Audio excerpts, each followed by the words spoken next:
Espero que tenham passado bem a semana. Vamos continuar com a nossa leitura, né? Deixa eu colocar aqui. O pessoal está chegando.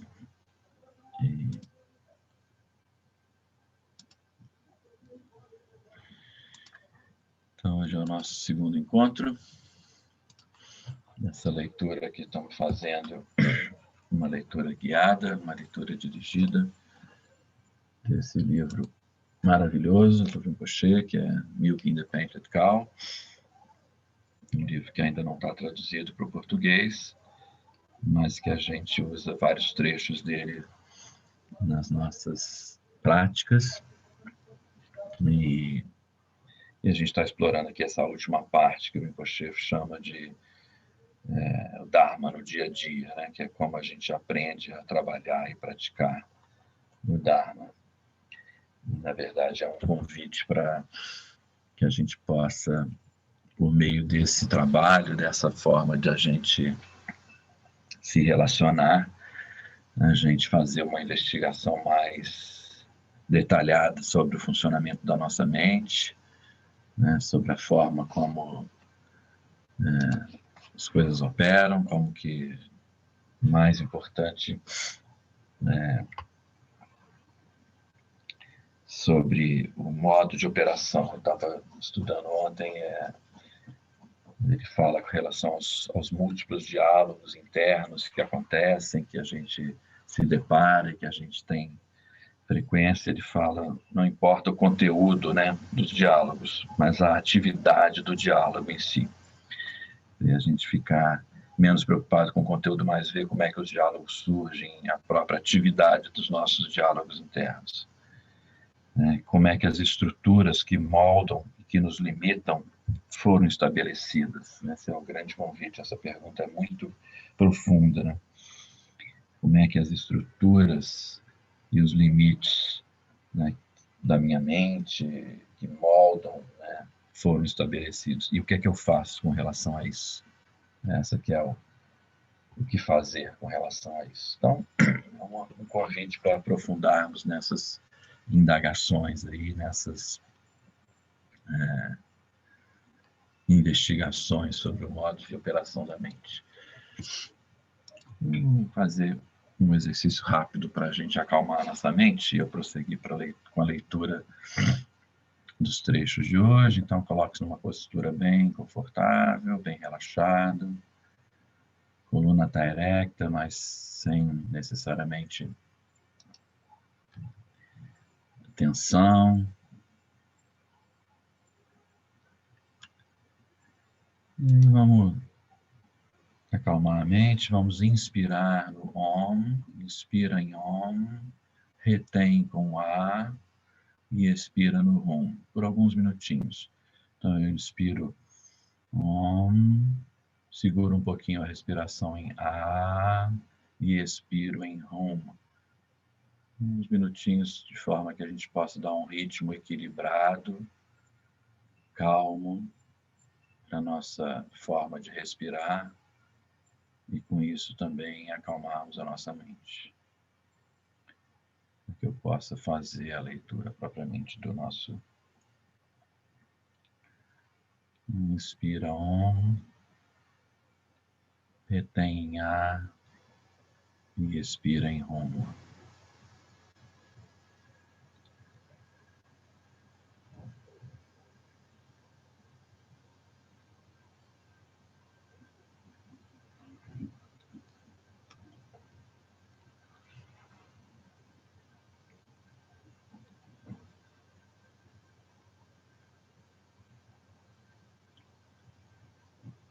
Forma que a mente vai se acalmando, o corpo também.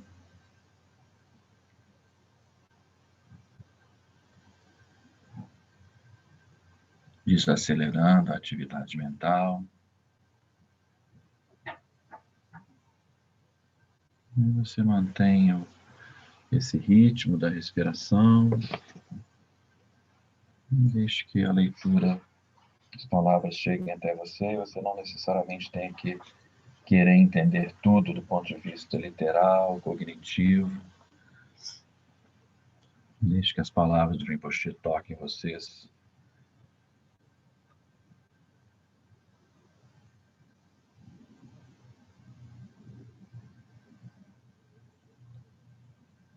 E abra o coração para aquilo que ele tem a dizer.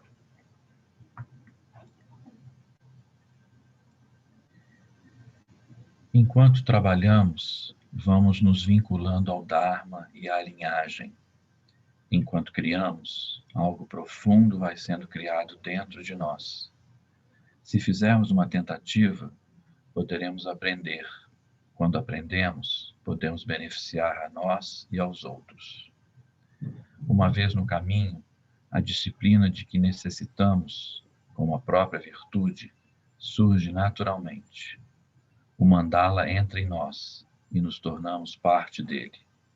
As bênçãos da linhagem podem enraizar-se e manifestar-se. Que maravilha se pudéssemos trazer uma compreensão desse processo para o Ocidente. Os cintilantes templos de Odian, visíveis a quilômetros, elevam-se como símbolos desta possibilidade.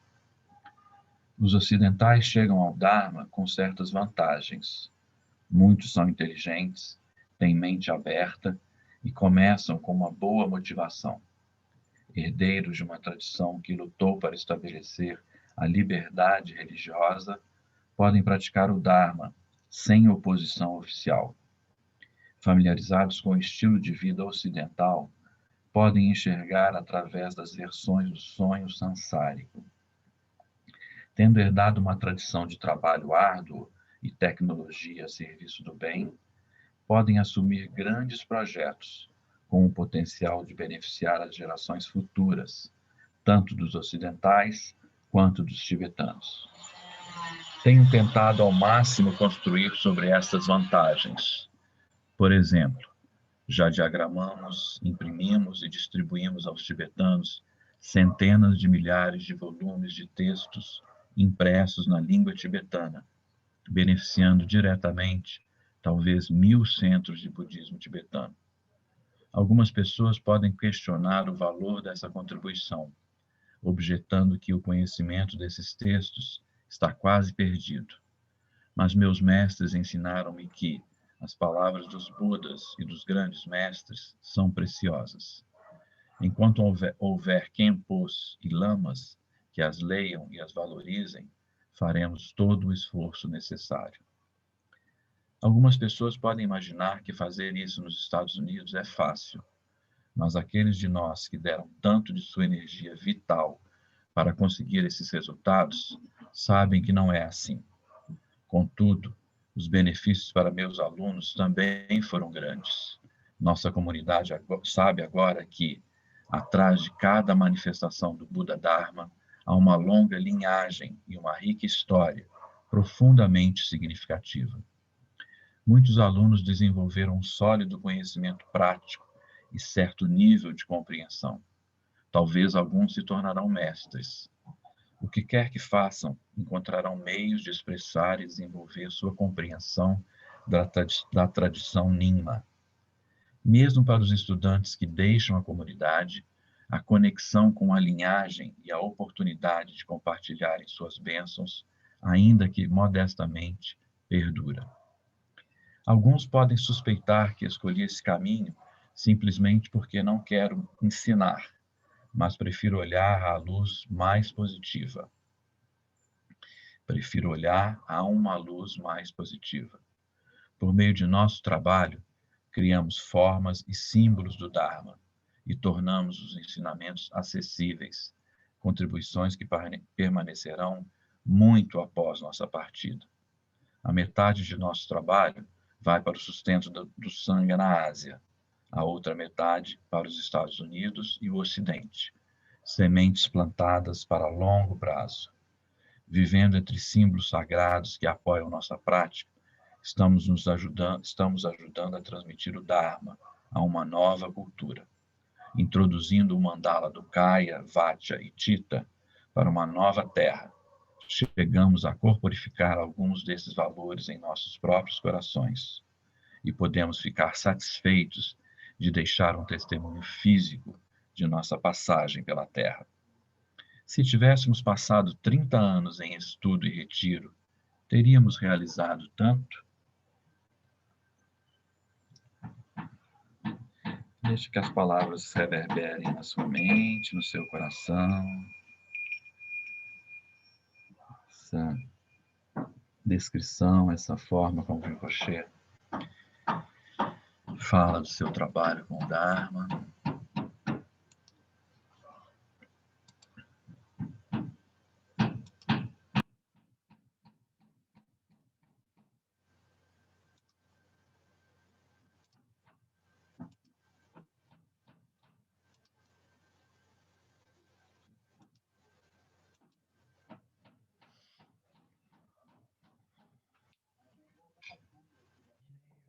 Passar alguns trechinhos, vamos ficar nessa postura de meditação,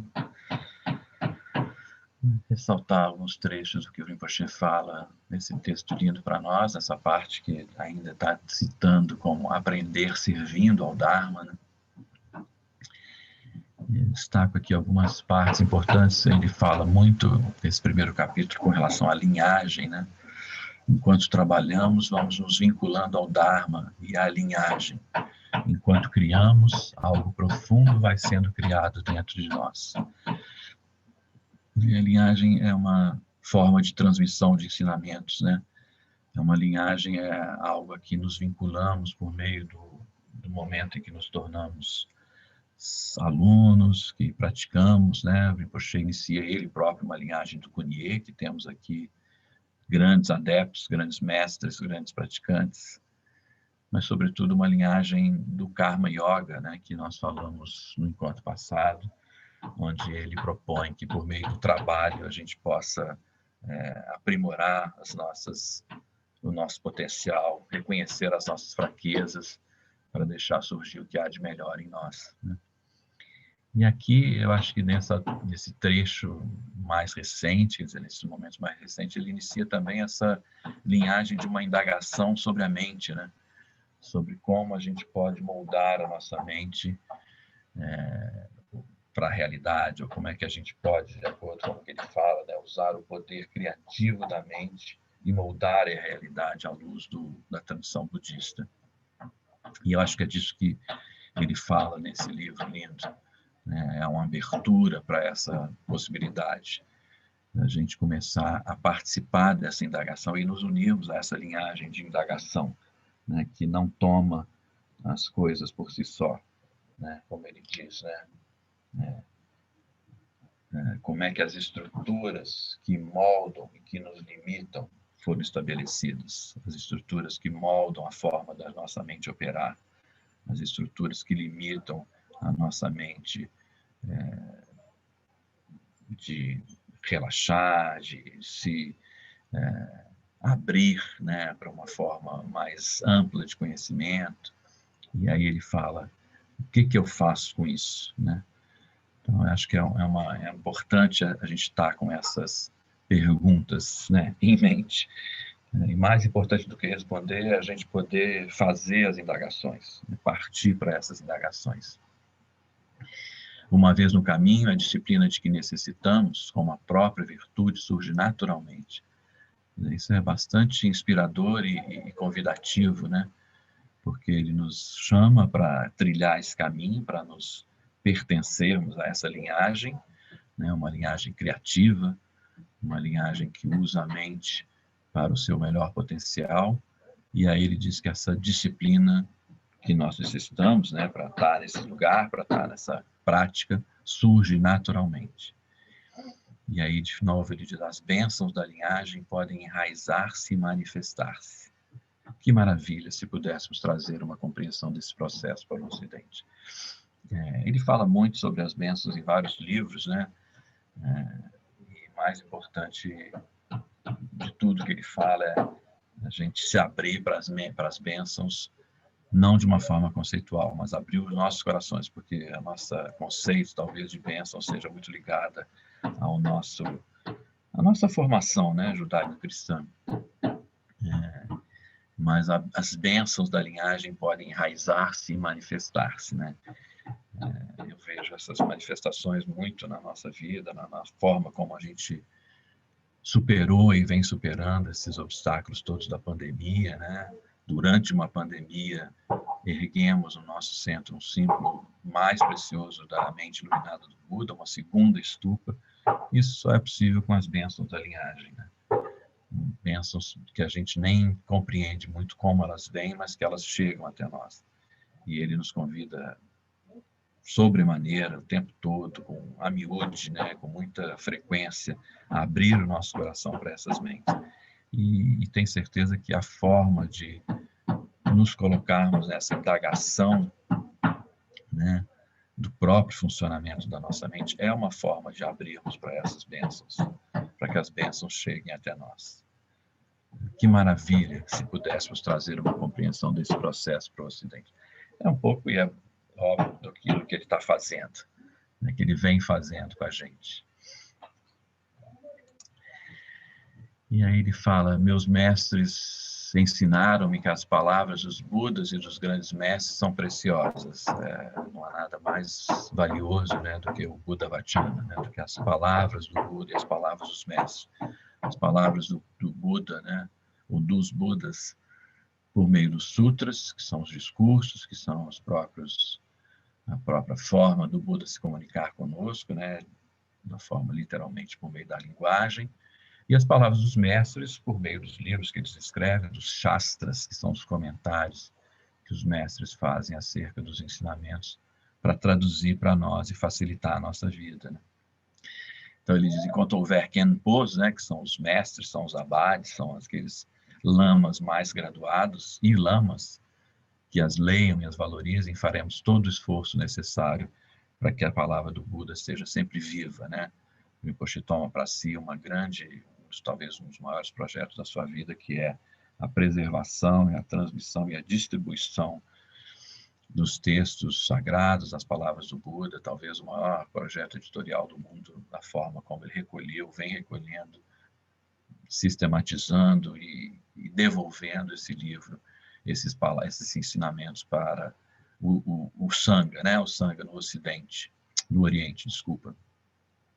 Por isso ele diz, enquanto houver Khenpos e lamas que valorizem, que leiam, que interpretem, que pratiquem essas palavras, todo esforço necessário será feito para que elas possam permanecer vivas, né?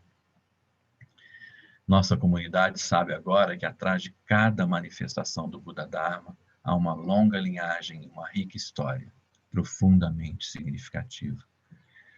Então é um convite, né, para que a gente possa estar nos conectando a essa linhagem. Sabemos que não estamos sós no caminho, não obstante o Sangha, né, que somos nós, a própria comunidade que se apoia, mas também uma comunidade de seres iluminados, de seres que realizaram a seu potencial para o nosso benefício e que nos protegem, que nos orientam, que nos abençoam e que podem se revelar a nós quando a gente pratica, né, essa indagação da mente, quando a gente se aprofunda nesse nosso interesse de querer saber mais acerca do funcionamento e da operação da mente. Não tomar as coisas como prontas, não tomar as coisas como já sendo assim e pronto, né? Ter uma abertura para essa indagação, talvez seja esse a grande opção aí, o grande convite que o Rinpoche venha nos fazendo por meio desses textos, né? Para estudarmos e praticarmos o Dharma e fazer isso de uma forma diferente, de uma forma significativa.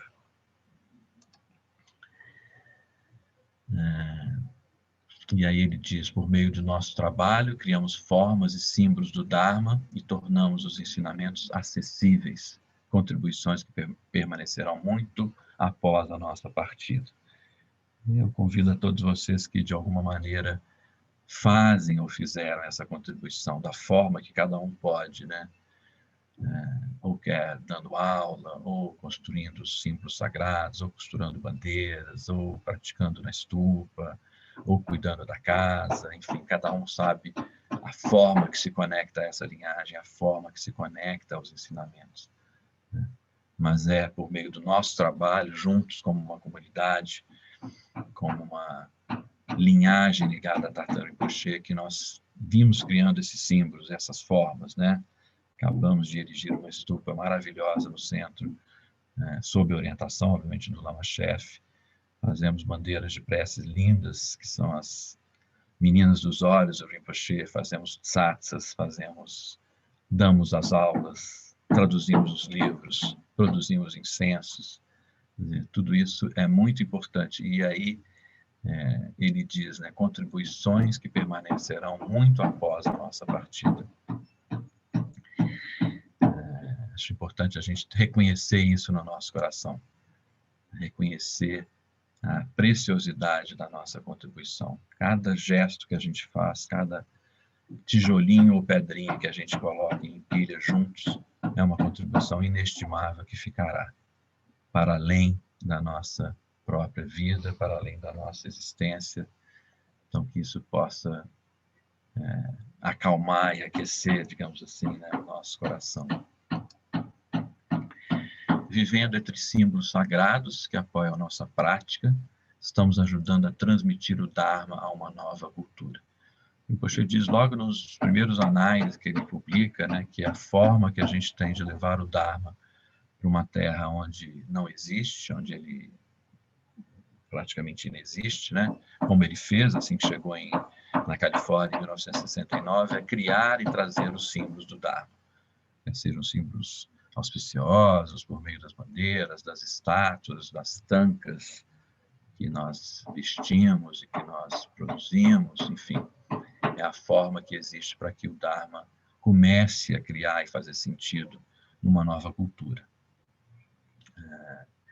E ele faz isso de uma forma brilhante, e nós, como seus alunos e como praticantes e integrantes dessa comunidade, também ajudamos a construir isso.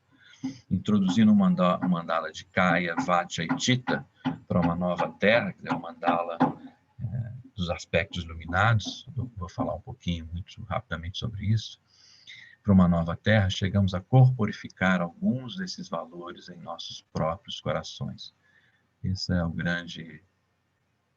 a grande bênção que talvez esteja por trás desse ensinamento, né? Quando nós nos engajamos, né, por meio do nosso compromisso com a comunidade, aquilo que fazemos, da nossa prática, do nosso estudo, do nosso trabalho no centro, a gente está corporificando alguns desses valores nos nossos corações. E podemos ficar satisfeitos de deixar um testemunho físico de nossa passagem pela Terra. Quer dizer, eu acho que é algo para a gente ter sempre em mente, né? Quando a gente estiver nos momentos de dificuldade, nos momentos de aperto, nos momentos em que a gente está acometido de mais tristeza, lembrar dessa nossa contribuição, lembrar desse nosso comprometimento, né, em introduzir, corporificar, divulgar, participar da criação e da transmissão desses símbolos sagrados do Dharma, né? E aí ele faz essa pergunta que eu acho ótimo, porque é isso, né? Sempre trazer uma pergunta, sempre trazer um questionamento. Se tivéssemos passado 30 anos em estudo e retiro, teríamos realizado tanto? Uma vez eu ouvi essa história lá em Odian, de uma grande aluna próxima do Rinpoche. Ela falou, Rinpoche, né, meditante de primeira linha, podia estar numa caverna meditando e alcançando os mais altos níveis de realização. Não foi essa a opção que ele deu para a vida própria dele, né? Ele preferiu sair, vir para o Ocidente, né? Preferiu, e obviamente orientado pelos seus mestres, pela linhagem a que ele pertence, para poder justamente introduzir esse mandala para o Ocidente, para a nossa boa fortuna, que senão talvez nós não estivéssemos aqui juntos, né? E essa é o mandala dos aspectos iluminados, né? Dos símbolos iluminados que tem no seu centro. Chitta, que representa a mente iluminada, A mente iluminada dos Budas, a mente iluminada que nós queremos alcançar de alguma maneira, e que o Rinpoche, obviamente, corporifica, exemplifica e introduz para nós no Ocidente. A gente entra pelo mandala, pelo leste, né, em Kaya, quer dizer, o corpo iluminado por meio das construções, das coisas em que ele faz, quer dizer, eu vejo isso muito na Casa do Dharma, né, no nosso centro, corporifica esses ensinamentos. Guna, que são as qualidades iluminadas, são os aspectos, as qualidades iluminadas, né, a compaixão, o amor incomensurável, o amor pelos ensinamentos, Kyentse, né? Nossa devoção, a nosso respeito, a nossa entrega para os ensinamentos. Vacha, né? O Vaka, eu prefiro falar Vacha, que é a voz, né? As palavras, o discurso, né? Por meio dos ensinamentos que a gente, os livros que o Rinpoche imprime, os livros que nós ajudamos a imprimir, os livros que nós distribuímos, os livros que nós traduzimos. E karma, que é por meio da ação iluminada, né? A ação daquilo que fazemos, os projetos que tomamos para nós, as aulas que nós damos, né? Todos esses momentos em que nós nos reunimos com um objetivo único, precípuo e comum de estudar e praticar o Dharma, como estamos fazendo aqui agora, exatamente nesse momento. Então, Rinpoche introduz esse mandala iluminado, esse mandala desses aspectos, e aí é isso que ele diz, né? Introduzindo esse mandala, talvez, né, numa nova terra, nós nunca tínhamos falar isso até então, chegamos a corporificar alguns desses valores em nossos próprios corações e podemos ficar satisfeitos de deixar um testemunho físico de nossa passagem sobre a terra, pela terra. Que a gente possa ter esse reconhecimento disso, eu acho que é o mais importante. Porque no dia a dia, como ele diz, né, o Dharma, no dia a dia a gente vai tão automatizado, vai fazendo, os problemas vão surgindo, os obstáculos vão acontecendo, né, a gente poder reconhecer a nossa contribuição. Não para nos ficar orgulhosos, acharmos que somos superiores ou melhores que os outros, não. Mas simplesmente para acalmar o nosso coração, para dar nutrição ao nosso coração daquilo que tem valor, né, que nós damos valor e que nós colocamos a nossa energia, o nosso tempo, a nossa disponibilidade para fazer. Então, essa aqui eu acho que é a grande ensinamento. E, obviamente, isso tudo com o objetivo de tornar a nossa mente mais e mais conhecida, né? Tornar a nossa vida mais plena de significados. Eu acho que por trás disso tudo, né, que eu tenho trazido, meu objetivo dessa leitura guiada é trazer esse desejo, esse anseio por essa indagação sobre o poder criativo da nossa mente, né, de moldar a nossa realidade à luz do budismo tibetano. Né, trazer mais significado para a nossa vida, ficarmos mais próximos e mais amigos da nossa mente com esse objetivo. E aí, vou propor uma prática, né, para a gente poder fazer. De novo, né, o Rinpoche, dentro do Karma Yoga, ele traz isso, a prática, né? Tomar o trabalho como prática do Dharma.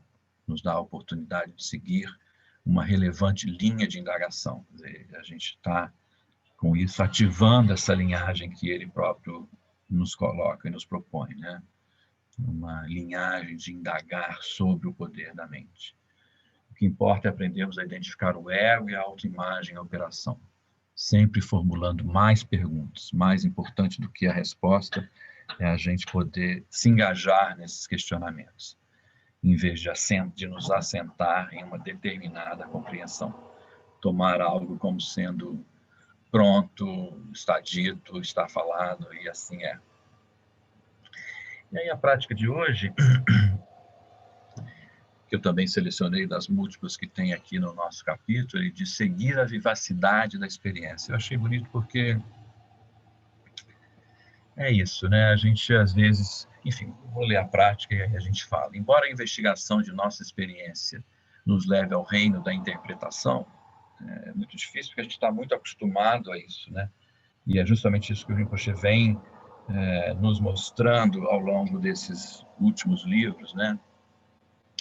O quanto a gente está arraigado e preso às nossas interpretações, a forma como a linguagem nos limita e nos aponta. Então, ele quer nos ajudar a criar algumas aberturas nesse sentido. Então, embora a investigação de nossa própria experiência nos leve ao reino da interpretação, ela não precisa nos afastar da riqueza que a experiência traz consigo.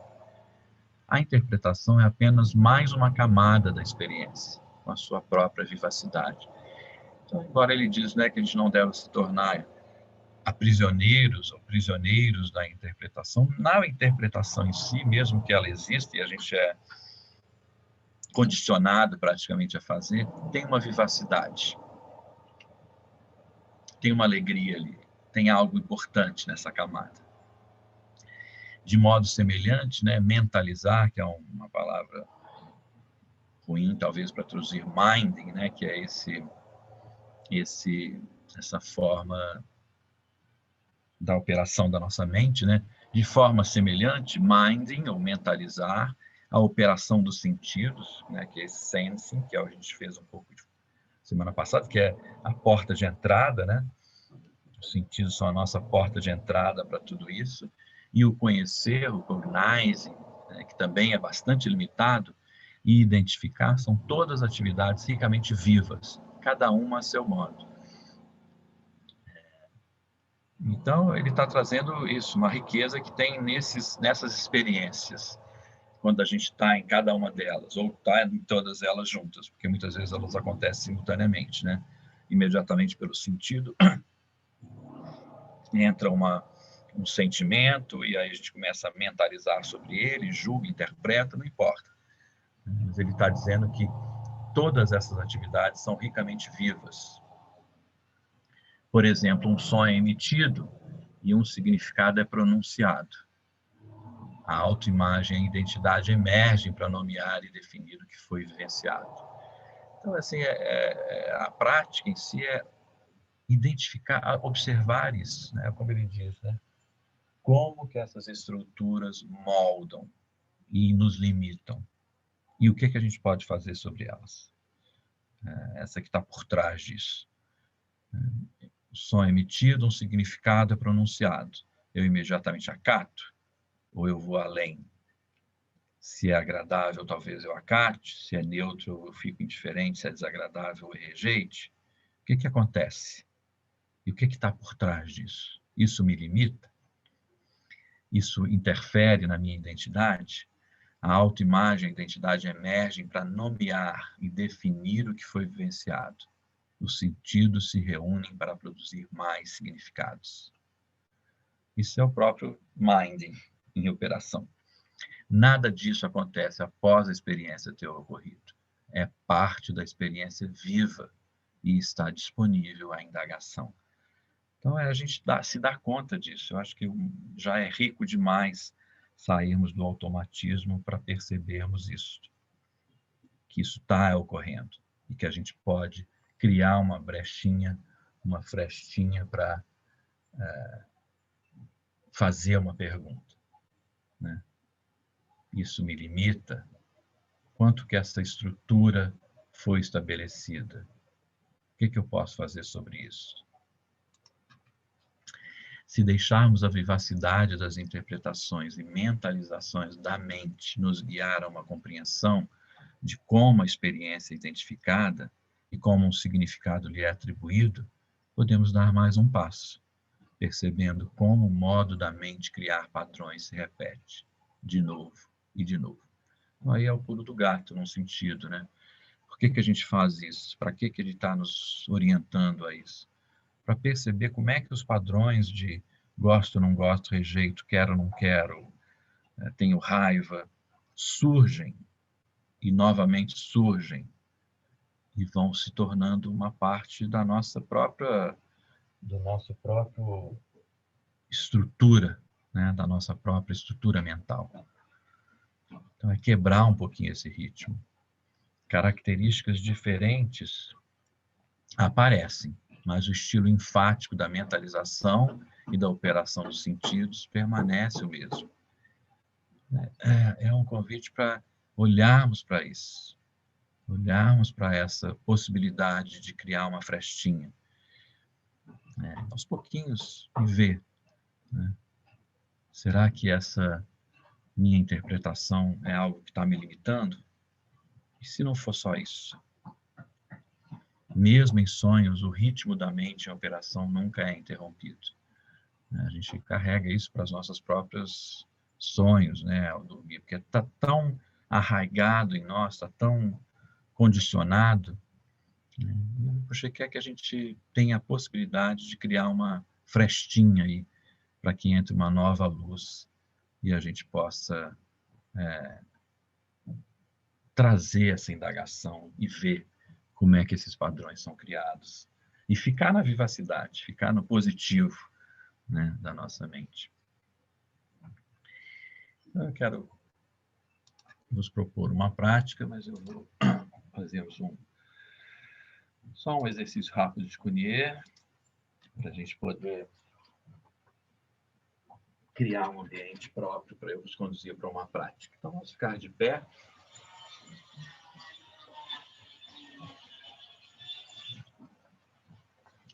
A gente vai fazer o exercício, que é o 74, a vitalidade saudável.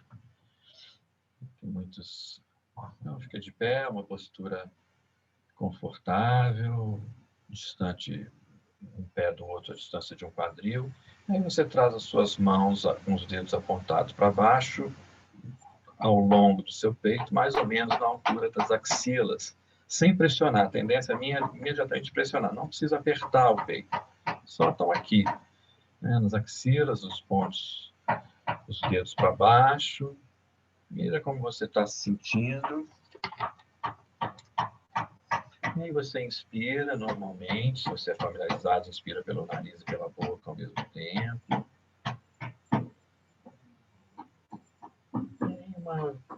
Na próxima vez você vai inspirar, vai reter um pouquinho a respiração.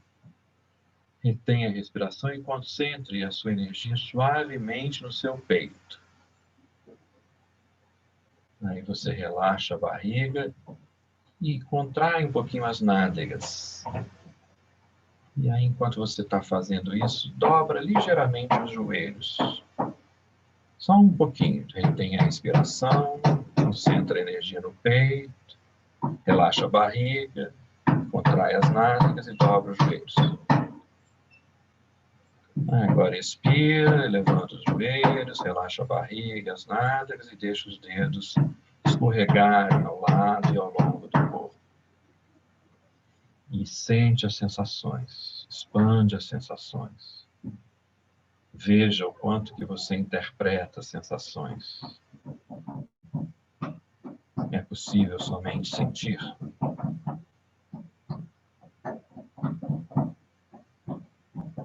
Na segunda vez, a gente começa a trazer os dedos ao lado do corpo, dedos apontados para baixo, na altura até das axilas. Inspira, se você é familiarizado, pelo nariz e pela boca ao mesmo tempo. Sinta o ar entrar no seu corpo, preencher todo o espaço interno, depois ele sai, preenchendo o espaço externo. Próxima vez que você inspirar, retém um pouquinho a respiração, concentra a energia suavemente no seu peito, relaxa a barriga, contrai as nádegas e dobra um pouquinho só os joelhos. Flexiona. Fica aí. Já vai acabar.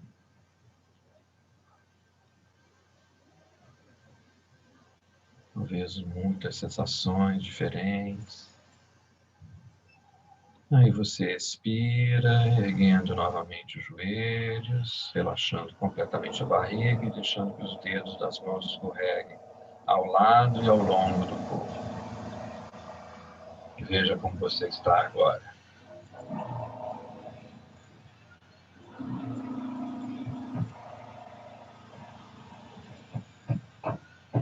Aí uma terceira e última vez, cada um no seu ritmo, vem trazendo os dedos com as mãos ao lado do corpo, até as axilas, os dedos estão apontados para baixo. Veja se você não está pressionando o seu peito. Inspira, relaxado, sente o ar entrando, o ar saindo. Próxima vez que você inspirar, retenha o ar um pouquinho, concentra a energia no seu peito, relaxa a barriga, contrai as nádegas e flexiona um pouquinho os joelhos. Só um pouquinho. Vitalidade saudável.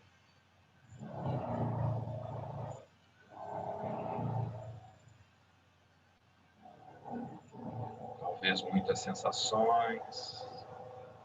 Veja se é possível abrir mão das interpretações e ficar só no sentimento. Aí você relaxa, expira novamente, ergue os joelhos, relaxa a barriga e bem devagarzinho, é a última vez. Deixa os dedos escorregarem ao lado e ao longo do corpo. Sente o tocar da sua mão no seu corpo. Fica com a sensação do seu tato. E veja como você está agora, de pé. Joga todo o peso do seu corpo para a perna esquerda. Depois troca, joga todo o peso do seu corpo para a perna direita. E bem devagarzinho, mantendo essa qualidade de relaxamento, de calma, de vitalidade saudável. Vai voltando à postura dos 7 gestos. Eu vou conduzi-los para uma breve prática.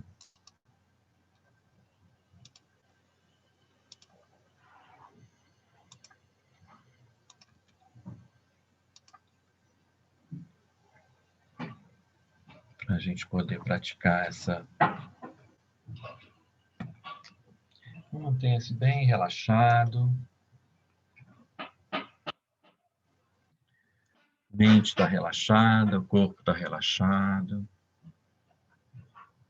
O relaxamento permite que a mente e os pensamentos se revelem mais diretamente.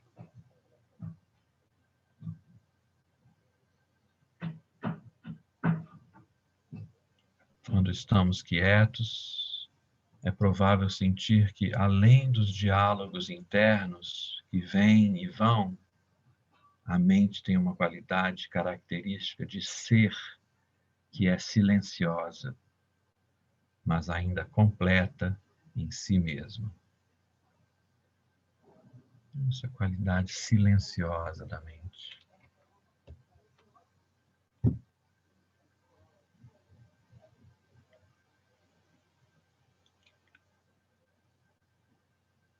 Nada está faltando. Nada precisa ser interpretado.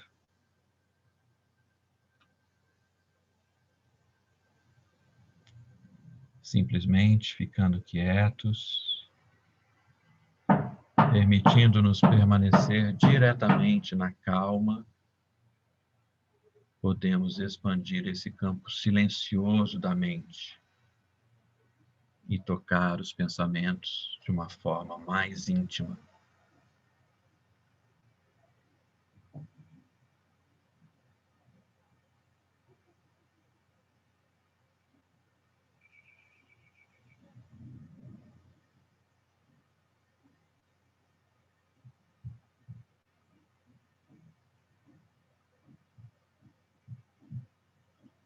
Deixe que cada vez mais a mente e o corpo fiquem quietos e calmos.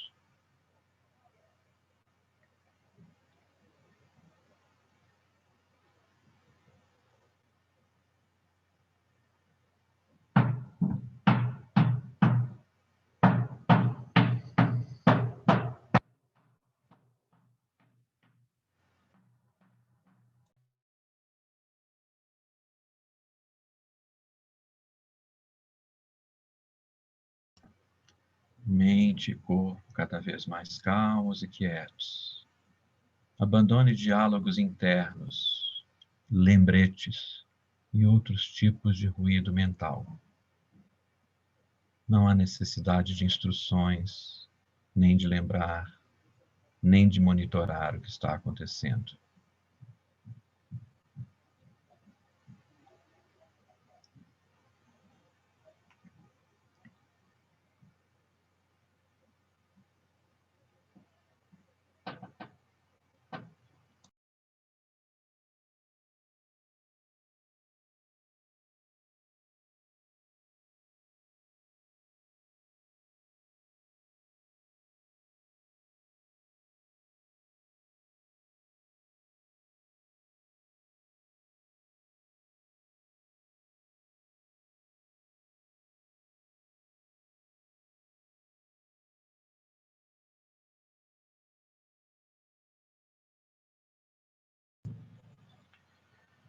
Mente e corpo cada vez mais calmos e quietos.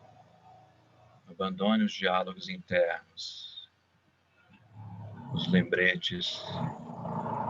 Não há necessidade de instruções, nem de lembrar, nem de monitorar o que está acontecendo.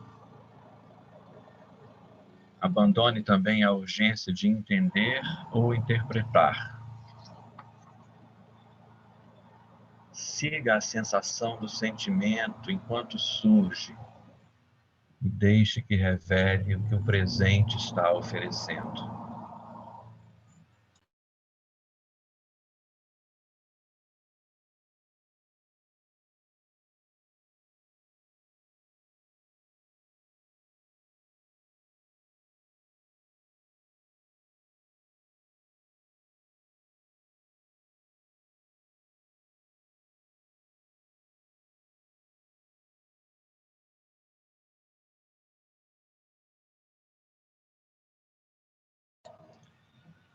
Abandone a urgência de entender ou interpretar.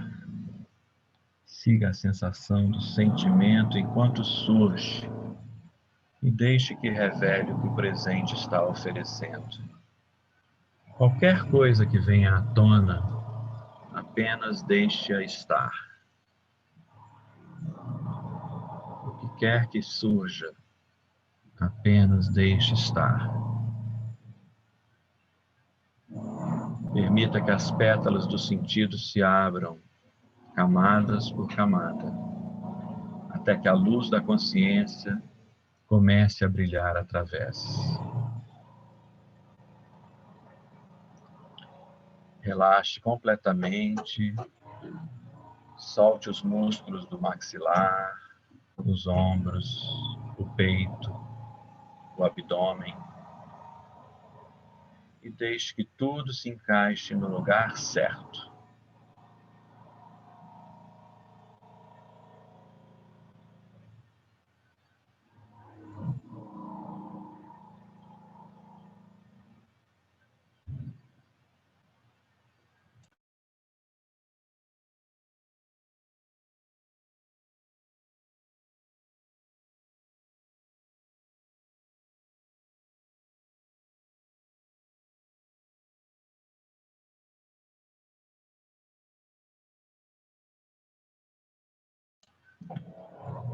Qualquer coisa que venha à tona, apenas deixe estar.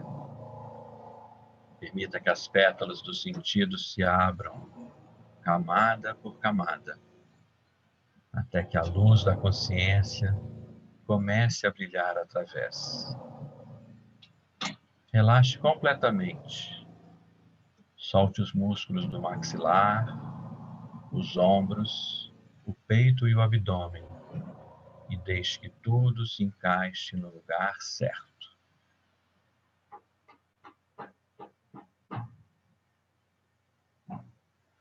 Apenas receba o que o presente está te oferecendo.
Mantendo essa qualidade de abertura, de calma, de relaxamento. Essa possibilidade de nos abrirmos para os sentidos, sem necessariamente ter que interpretar.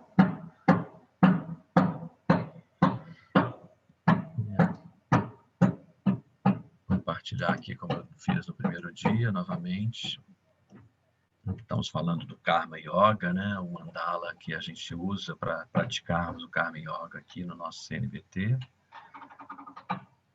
Falamos no encontro passado da pétala da edição, e hoje vou falar da pétala que está ao sul, que é uma pétala de captação de recursos, e também é o Dharma Zen. O Dharma Zen é o nosso braço comercial, né? Um braço que ajuda com a nossa sustentabilidade, que quero falar aqui de um dos meninas dos olhos dele, que é a nossa produção de incensos, dentro dessa visão que eu trouxe hoje, né, do Rinpoche, de que construímos os símbolos e as formas, né, do Dharma para trazer para o Ocidente. O incenso é algo que a gente oferece para a prática, é algo que a gente usa para aguçar os sentidos, né, do olfato, e a gente tem a honra de produzir esses incensos e de comercializá-los por meio da nossa pétala da Armazém do Sul. Então é uma forma, mais um exemplo para citar para vocês de como é que a gente, dentro dessa linhagem do Karma Yoga ligados ao Rinpoche, a gente trabalha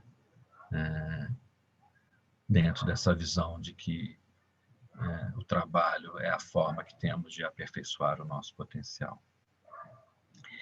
Então, antes de abrir para os comentários e compartilhar, gostaria de convidá-los para trazermos as sílabas sagradas Om, Ahum 3 vezes na expiração, fechando a nossa prática e dedicando todo o mérito, toda a paciência, a bondade de vocês estarem aqui juntos comigo.